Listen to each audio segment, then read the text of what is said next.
Энэ удаагийнхаа бичлэгээр 2022 онд нээлттэй хийсэн Энэтхэгийн трейлер төрлийн Мили киног довчлон ярьж өгөхөөр сонголоо. Бодит түүхээс сэтвлэн бүтээв. Сувилагчийн мэрэгчлэр төгссөн 24 настай Мили аав Ниранжантайгаа амьдардаг бөгөөд чөлөөцөг англи хэлээр давтан өнгөрүүлж Канад руу нүүн шинэ амьдрал эхлүүлэхийг хүсдэг нэгэн. Аав нь түүний явах шийдвэрт сэтгэл хангалуун бос байгаа ч Мили амьдарч буй улсынхан цалин амжиргаанд нь арай ядан хүрэлцдэг болохоор шийдвэрээ өөрчлөхөөс татгалзан. Нэг өглөө Ниранжан Милиг хүргэж өгөхөд түүнд хэнэгнээс дуудлага ирэв. Аав нь түүнээс хэн болохыг асуухад Мили өөрийнх нь найз Самир байна гэж хариуллаа. Ниранжан төдийлөн юм бодсонгүй тэрээр охиноо англи хэлний хичээлд нь хүргэж өгнө. Хичээлээ тарсны дараа Мили дэлгүүр рүү явхад гадаа байх жолооч түүнийг дуудаж хоргооход тэрээр тоосонгүй. Удалгүй Мили ажил дээрээ буюу дүүний ресторанд ирэв. Тэрээр шаргуу ажиллаж эхэлсэн ч өдрийн турш утсанд нь Самираас дуудлага ирсээр байх ба Мили мэдсэн ч үл тоомсроллоо. Нэг удаа ажлынх нь утас руу дуудлага ирж нэгэн залуу уучлалт гуйн өөрт нь дахин нэг боломж олгохыг гуйсан ч Мили утсаа салгана. Тэрээр хамт ажилладаг Хаслинд найз залуу Самир нь залгахсныг хэлж Самир өчигдөр ажлын ярилцлагатай байсан ч ярилцлагандаа орлогогүй тоглоом тоглож ярилцлага нь сайн болоогүй гэж худлаа хэлэн уурыг минь хүргэсэн гэдгийг хэлв. Оройн Мили аавтайгаа кино үзэхээр театрт ирэн суудалтаа суухад Самираас дахин дуудлага ирэх ба тэрээр хажуугийн суудалд нь суусан байгааг мэдлээ. Самир Милигээс дахин уучлалт гуйснаар Мили аав нь тэдний харилцааг мэдэхгүй болохоор сандарч эхлэнэ. Эцэст нь Мили түүний уран сайхан үгэнд нь уяран түүнийг уучлав. Дараагийн өдрүүдэд Мили урдын адил Самиртай цагийг өнгөрүүлж ресторан дах ажиллаа хийж англи хэлээ чөлөөт цагаараа бэлдсээр. Эцэст нь тэрээр IELTS-ийнхээ шалгалтыг өгч өндөр оноо авч сэтгэл хангалуун байлаа. Дараа нь Мили Канад руу явах хүсэлтэд гаргах үйл явцыг эхлүүлэхэд аав нь үүнд сэтгэл дундуур хэвээрээ байгаас гадна Самирч бас сэтгэл хангалуун бос байгаа бололтой. Нэг өдөр Мили ажил дээр байхдаа Самираас дуудлага хүлээн авч Самир түүнд ажилд орсон гэх сайн мэдээг дуулгана. Милигийн сэтгэл хөдлөхөд Самир дээлид ажиллахаар болсон гэдгээ хэлээд түүнийг Канад руу явах хүртэл эндээ үлдэхийг хүсэж байгаагаа илэрхийлв. Гэсэн хэдий ч Мили найз залууга энэ сайхан боломжийг салхинд хийсгэх хэрэггүй гэдгийг хэллээ. Тэгэд Мили ажилласаа эртэд тарж Самиртай уулзан тэд сүм рүү явцгааж залбирна. Сүмэс гарахдаа Мили өөрсдийнхөө гэрлэлтийн талаар аавтайгаа ярилцах төлөвлөгөөтэй байгаагаа Самирт хэлэх ба Самир ажилтай болохыг хүлээж байсан болохоор сэтгэл нь хөөрчээ. Хосууд буцаж байтал цагдаа тэднийг зогсоож мотоцикл унаж байхдаа хамгаалалтын дуулга өмссөнгүй хэмээн буруутгав. Самир офицер Сатиштай ярилцаж найз бүсгүйгээ буулгаж өгөхөөр явж байсан гэдгээ тайлбарлана. Энэ үед Сатиш түүнээс арх үнэртэж шалгаж үзвэл Самир үнэхээр алкогол хэрэглэсэн нь батлагдлаа. Ингээд Сатиш түүнийг саатуулахар шийдэж Милиг аваар нь хөргүүлэхийн тулд түүний аавынхын дугаарыг асуув. Айж санаан зовсон Самир аавыг нь үүнд оролцуулахгүй байхыг гуйсан ч Сатиш татгалзаж хосуудыг цагдаагийн хэлтэс рүүгээ аваачна. Удалгүй Ниранжан цагдаагийн газарт ирж охиныхоо нөхцөл байдлыг хараад маш ихээр урам нь хугарлаа. Сатиш Ниранжанд хосуудын харилцааны талаар илчилж Самирийн талаар таагүй үгсийг хэлв. Эцэст нь Сатиш Ниранжанд охин авч явахыг зөвшөөрдөгч аав охин хоёрын дунд хурцтмал байдал бий болно. Харих замдаа тэд хоорондоо нэг ч үг дуугарсангүй. Гэртээ ирсэн хойноч Ниранжан охинтойгоо үг сольсонгүй. Маргааш аав охин хоёроо Канад руу нисгтийз захиалахар ирэхэд Ниранжан ажилтнаас аль болох эрт нисгтийз авахыг хүсв. Дараа нь Ниранжан Милиг ажлынх нь гадаа буулгаад ямар нэггүй хэллэгүүгээр шуутхан л явна. Өдрийн турш Милийн утсанд Самираас дуудлага үргэлжлүүлэн ирсээр байсан ч тэрээр авсангүй. Удалгүй Самир Милигийн ажил дээр ирж өнөө орой Дели явах гэж байгаа болохоор ярилцахыг хүсв. Мили ажилтны хуваарь түүнээс захиалга өгөхийг хүсгэд Самир ердөө 2 минут ярилцахыг хүссээр. Үүнийг анзаарсан менежер Сүдхээр Милит хандан хувийн асуудлаа ажлаас гадуур шийдэхийг анхааруулж Самираас захиалгыг нь авч амийг нь тагилсан ч дараа нь Самир юу ч идэхгүйгээр хоолоо орхиод гарч явна. Оройн ресторан хаах цаг болоход Мили ресторанд байсаар байх ба аав нь одоо ч ууртай байгаа болохоор гэртээ харихыг хүссэнгүй. Энэ хооронд Сүдхээр рестораны гадаа уцаар ярьж байхад захиалсан хүргэлт нь ирэв. Удалгүй Сүдхээр хоёр ажилтан болох Ладу Випул нарыг явах гэж байгааг анзаарч тэдэн рүү эхлээд хайрцагнуудыг хөлдөгчөнд хий хэмээн хашгирна. Тэд дуртай дургүй хайрцагнуудыг оруулахаар болж энэ хооронд Мили харихаасаа өмнө цагаа бүртгүүлж байлаа. Гэтэл залуус өөрсдийгөө ямар нэгэн зүйлээс хоцорч байгаа тул хайрцагнуудыг хөлдөөгчөнд хийхийг Милигээс гуйв. Мили дурамчхан зөвшөөрөхөд өмнө нь цагаа бүртгүүлэхээ мартсан Ладо гэнэт санан цагаа бүртгүүлнэ. Мили хайрцагнуудыг дотор оруулахтай зэрэгцсэн Сүдхэр хөлдөөгчний хажуугаар өнгөрөхдөө хаалга нь нээлттэй байгааг анзаарлаа. Тэрээр залуусыг хайхрамжгүй хандсан гэж бодоод хаалгыг хаан түгчих нь тэр. Тэгээд Сүдхэр гэрэлнүүдээ унтрааж цагийн бүртгэлээ шалгахад бүх ажилчид нь цагаа бүртгүүлээд явсан байв. Энэ хооронд Мили хөлдөөгчийн дотор санамсаргүй асгасан хүнсээ хайрцагт хийж байлаа. Эцэст нь Сүдхэр сүүлийн гэрлээ унтрааснаар хөлдөөгчний гэрэлч бас унтарч Мили дотор нь гацх нь тэр. Тэрээр юу болоод байгааг ухаарсан ч хэтэрхий оройтсон байв. Мили хөлдөөгчний гэрлийг асаагаад тусламжгүй хашгирсан ч ямар ч нэмэр байсангүй. Мили утсаа авах гэсэн ч тэрээр утсаа гадаа ширээн дээр орхисноо гэнэт саналаа. Хинч түүнийг сонсохгүй Сүдхэрч эцэст нь барилгаас гарав. Улмаар Мили төмөр ширээ ашиглан хаалгыг эвдэх гэж оролдсон ч харамсалтай нэмэр болсонгүй. Энэ хооронд дээли явах гэж байгаа Самир Мили рүү дахин залгасан ч тэрээр хариу өгөхгүй нь мэдээж. Хаанихтэй Милигийн ажлын хамтрагч Хаслинд Неранжанаас дуудлага ирж охин нь одоо болтол гэртээ ирээгүй байгаад санаа зовж байгаагаа хэлнэ. Гайхсан Хаслин шуудхан л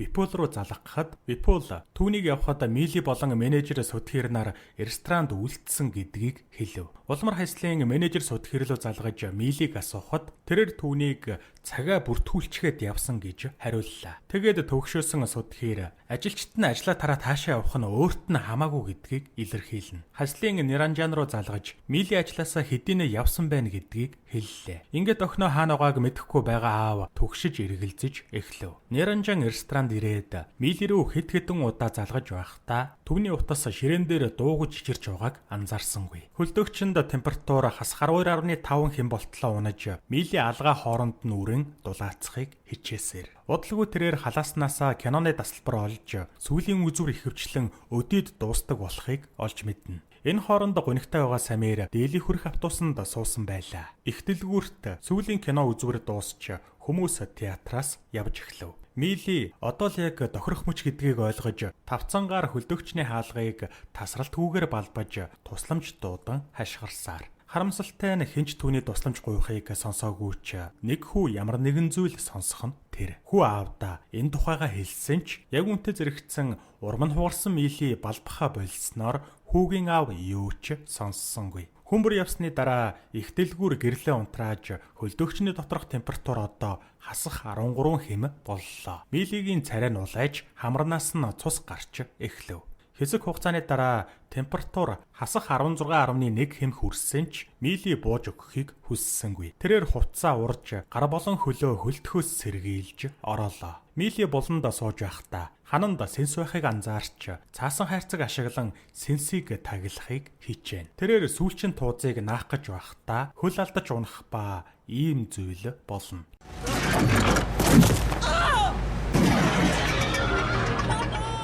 Түүний хөл унсан тавирны доор дарагдаж маш их өвдөлтийг мэдрүүллээ. Неранжан болон түүний найз Моохнаар цагдаагийн хэлтэст ирж офицер Сатиштэй уулзав. Сандарсан Неранжан охин нь алга болсон хэмээн мэдэгдэхэд Сатиш түүнийг найз залуутайгаа зугтаасан байх. Эхлээд найз залуутай нь холбогд гэж хэлнэ. Гэтэл Неранжан охин нь тэгхэн биш хэмээн маргахад Сатиш түүнд Самирийн хаягийг өгч бүдүүлгээр яв гэж тушаалаа. Хөлдөөгчд Мили гэмтсэн хөлнийхөө оролтыг тайлахад хөл нь аимшиг тайгаар хөхөрсөн байв. Энэ хооронд Неранжан Мохон хоёр Самирийн гэрт ирж ээжтэй нь уулзахад ээж нь Самирыг өнөө орой дээли рүү ажил хийхээр явсан гэдгийг хэлнэ. Энэ Неранжаныг илүү ихээр эргэлзүүлж тэрээр Мили рүү дахин залгасан ч хариу өгсөнгүй. Хөлдөөгчөнд Мили хөлөө 2 тавирны дунд хавчиж мултарсан хөлөө буцааж оруулахыг оролдлоо. Хаслын нөхөртөөгөө Неранжантай уулзахаар гэрт нь ирэхэд удалгүй Самир ч ирж таарав.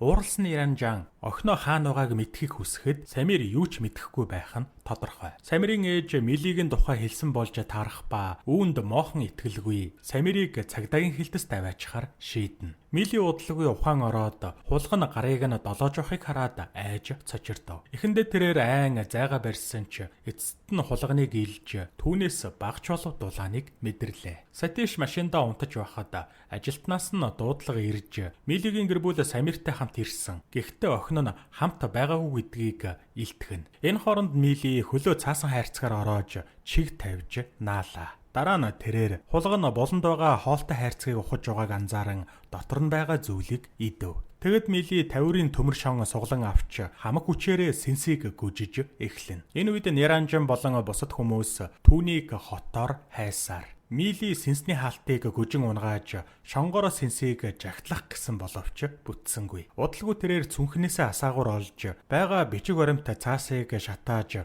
багч болов дулааныг мэдрэх энэ үед температур хасах 17 хэмээг зааж байсан бол хэсэг хугацааны дараа хасах 16.1 хэм болтлоо нэмэгдэв. Гэсэн ч Мили хөлдөөгч утаагаар дүүрч амьсгалахад хэцүү болж байгааг анзаарснаар галаа унтраахаас өөр арга байсангүй. Гал унтарсны дараа Мили цаасны шатаагүй хэсэг дээрээс цасаар хийсэн байшинг хараад түүнд өөр нэгэн санаа төрж бүх хайрцагнуудыг цуглуулан өөртөө жижигхэн оромж бүхий зүйл барьлаа. Дараа нь Мили хулганыхаа хамтаар дотор нь хэвтэж асаагаараа ассан багхан ч гэсэн дулааныг бий болгохыг хичээсээр. Неранжин болон бусад цагдаагийн газарт буцаж ирэхэд Сатиш эцэст нь иржээ. Самир цагдаа нараас Милигийн утасны сүүлийн барьшлыг тогтоохыг шаардсан ч урагшгүй офицер Сатиш тэгэх шинж огтхонч алга. Гэнэт Сатиш Самиртай тусдаа уулзаж тэр охинд яг юу хийснээ шударгаар хэл хэмээн шаардна. Самир юу ч хийгээгүй гэдгээ батлан хэлэхэд офицер илүү түрмгий болох ба энэ үед Неранжан хөндлөнгөөс оролцож түүнтэй маргалдаж эхлэв. Энэ эмх замбраагүй байдлын үеэр Равигийн ахлах офицер ирэхэд Неранжан офицер Сатиш тэдний олон удаагийн хүсэлтийг үл харгалзан алгуулсан охиноо олоход хайхрамжгүй хандсныг тайлбарлана. Ууралсан Рави шуутхан л Сатишийг буруутгаж охиныг ноцтой аюулд орсон байж болзошгүй гэдгийг онцоллоо. Тэрээр Сатишид кибер хэлтстэй холбогдож охины утасны байршлыг тогтоож шинэ мэдээг нэн даруй мэдэгдэхийг тушаав. Улмаар Неранжин Равид бүх зүйлсийг нарийн тайлбарласны дараа Рави рестораны менежер рүү залгана. Сөдхөр дахиад л өөрийг нь явахад Мили ресторанд байгаагүй явах цагаа бүртгүүлсэн байсан гэж хариулснаар ахлах Рави цаг бүртгэлийн хүснэгтийг утас руу нийлгээхийг тушаалаа. Энэ үед Самир Милиг хоргоож өддөг байсан жолоочийн тухай өөрт нь нэг удаа ярьж байсан гэдгийг дурдсанаар тэд жолоочийг олохын тулд их дэлгүүр рүү явхаар шийдэв.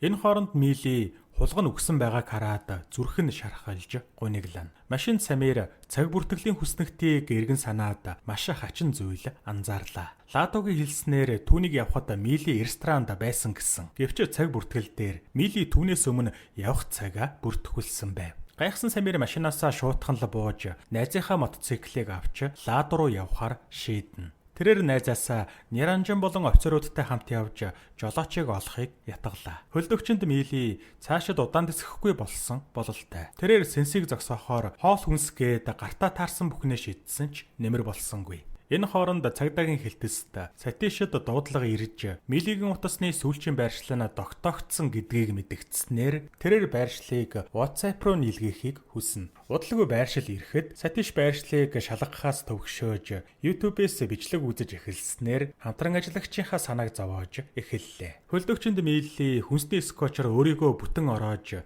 сэнс рүү мах шийдсээр ханигтай офицер Рави Милиг өдөж хоргодог жолоочийг олсон ч жолооч түүний талаар огтоо мэдэхгүй гэдгээ илэрхийлэхэд бусад жолооч нар ч үүнийг нь батлана. Мили сэнс рүү мах шийдсээр байсны эцэст нэг сэнсийг амжилттай гацааж чадлаа. Самир Ладотай уулзаж хэрвээ түүнийг явхад Мили ресторанд байсан бол яагаад түүний өмнө цагаа бүртгүүлсэн юм гэдгийг асууснаар Ладо Милиг явах гэж байхад нь яралтай ажилтай байсан болохоор хайрцагнуудыг хөлдөгчөнд хийхийг гуйсан гэдгээ тайлбарлав. Сандарсан Самир хөлдөгчний талаар тайлбарлахаар найз руугаа залгасан боловч харамсалтай найзынх нь утасных нь цэнийг нь дуусгах нь тэр. Улмаар цаг алдахыг хүсээгүй Самир өөрөө дэлгүүр рүү яаран давхилаа. Хэти харсандаа тэрээр машин мөргөж осолд оров. Цагдаа нар их дэлгүүрийн хэсгийн камерыг шалгасан ч Мили огт камерт өртөөгүй байлаа. Мөн менежерээ сүтгэхээр дуудлагыг нь авахгүй байсан тул Рави ойролцоо амьдардаг сүтгэрийнх рүү өөрийн биеэр очихоор шийднэ. Хөлдөгчөнд Мили нөгөө сэнс рүү нэлээд тамирдаж зутсан байдалтай мах шийдсээр. Цагдаагийн хэлтэст ажлын хүн нь Сатишид байршлыг офицер Рави руу илгээхийг ятгахсан ч тэрээр түрүүнд загнуулсандаа бухимдаж зөрүүдлэн татгалзав. Ажлынх нь хүн охин ноцтой аюулд орсон байж болзошгүй гэж анхааруулж байгаа ч Сатиш охины амнаас надад ямар ч хамаагүй гэлээ. Энэ үед нэг хоригдол бүх зүйлийг сонсоод нөгөө хоригдол руугаа хүч хэрэглэн дайрна. Улмаар Сатиш саатуулах өрөөрөө орж асуудал тархичийг хэрцгийгээр зодов. Энэ боломжийг ашиглан хамтран ажиллагч Сатишийн утсыг шалгалаа. Тэрээр байршлыг олж мэдсэн даруйда ахлах Равирыг залгаж яаралтай мэдээлэл өгнө. Энэ хооронд ухаан алдсан Самирыг машины жолооч сэрээснээр Самир жолоочоос их дэлгүүр рүү хүргэж өгөхийг гуйв. Удалгүй офицерууд их дэлгүүрт ирж Милийг хайж эхлэхэд харин Мили хагас ухаантай шахуу байлаа. Офицерууд шуутхан л дүүний ресторан руу ирдэгч менежер сүртгэхийг хараахан ирээгүй байгаа болохоор тэдэнд дүлхүүр байсангүй. Энэ үед хөлдөгчний температур хас 18 хэмд хүрэх ба Мили эцсийн хүчээ шавхаж үсний хавчаараа ашиглан ханамдах хаалтны болтыг тайлахыг оролдоно. Тэрээр бүх болтыг нэг нэгээр нь тайлж хаалтыг аваад цаана нь хоолойнууд байхыг олж харлаа. Үлдсэн хүчээ шавхаж Мили хинэгэн түүнийг сонсно гэж найдан хоолойнуудыг цогсоор. Неранжан ямар нэгэн чимээ сонсохтой зэрэгцэн Мили ухаан алдаж давцангаа унгааснаар тавцан аавынх нь өмнө унаж Самирч ирж таарав. Эцэст нь менежер сүтгэхэр ирж хаалгыг нээснээр тэд хөлдөгч рүү орж үхлийн ирмэг дээр ухаангүй байгаа Милийг оллоо. Самир түүнийг дулаацуулахын тулд хөнжлөөр хучсан ч Мили хариу үйлдэл үзүүлсэнгүй. Неранжин Самир хоёр шаналан уйлж байтал гэнэт Милигийн уруул хөдөлснөөр тэд түүнийг яаралтай эмнэлэгт хүргэхээр босно. Хожим нь эмч Неранжин болон бусад хүмүүст Милигийн биед зарим нэгэн хүндрэл үүссэн ч азар түүний биеийн дулаан бүрэн алдагдахаас өмнө эмнэлэгт хүргэж ирсэн байна гэдгийг мэдэгдлээ. Эмч Милиг энгийн хуцтайгаар хас 17 хэмд 5 цагад эсч амьд үлдсэнд нь гайхаж байгаагаа илэрхийлв. Энэ хооронд ахлах Рави менежер сүтгэрийг хөлдөгчөнд аюулгүй дохио суйрлуулаагүй хэмээн буруутгана. Энэ үед Равид Сатишаас дуудлага ирж тэрээр кибер хэлтэс охины утасны сүүлчийн байршлыг тогтоосон гэж мэдэгдлээ. Энэ нь Равиг уурлуулж тэрээр мэдээллийг хожуу өгсөнд Сатишийг шүүмжилж дараа нь хатуу шийтгэл онох болно гэдгээ анхааруулав. Эцэст нь Мили ухаан орлоо. Тэрээр ааваасаа эмээ уусан эсхийг асууж Самирыг осолд орсноос болж гэмтснийг нь хараад санаа нь зовно. Тэд Милийг тайвшруулж Мили найз залуу аав хоёр нь бие биетэйгээ дотн болсон байгааг хараад тайвшрав. Гэтэл Мили Канад руу явах шийдвэрээ өөрчилж эндээ үлдэхэр шийдснээ мэдэгдлээ. Неранжин охиноо шийдвэрээ бодолтой гаргахыг зөвлөж энтхийн цалин Канадын шиг өндөр биш гэдгийг сануулна. Гэсэн ч Милид одоо энэ нь хамаагүй. Учир нь одоо хамгийн чухал зүйл бол хайртай хүмүүстэйгээ хамт байх гэдгийг тэр ойлгожээ.